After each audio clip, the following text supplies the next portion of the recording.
بسم اللہ الرحمن الرحیم۔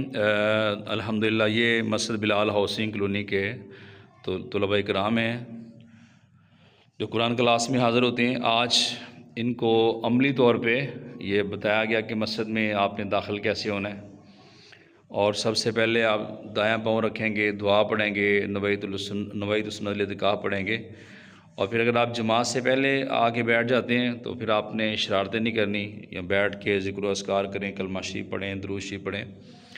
اور اس کے بعد جب آپ نماز میں کھڑے ہونا ہے تو کس انداز میں باادب طریقے سے کھڑے ہونا ہے آپ نے۔ پاؤں بالکل آپ کے اسٹریٹ ہونے چاہیے، اور اس کے بعد ہاتھ بندھے ہوں، اور جب آپ کھڑے ہیں تو جہاں پہ آپ نے سجدہ کرنا ہے وہاں پہ آپ نے دیکھنا ہے۔ پھر اسی طرح آپ نے رکوع میں جانا ہے تو اپنے پاؤں کی طرف وہاں نظر رکھنی ہے، تسبیحات پڑھنی ہے، نماز کو سمجھ کے پڑھنا ہے۔ الحمدللہ بچوں کو ثنا کا ترجمہ بھی یاد ہے، اور نماز ترجمے کے ساتھ جو ہے وہ جاری ہے۔ تو اللہ تعالیٰ ان سب بچوں کو بعمل بنائے، دین کا محافظ بنائے، دین کا خادم بنائے، آخری سانسوں تک دین مدین کی خدمت کرنے کی توفیق عطا فرمائے۔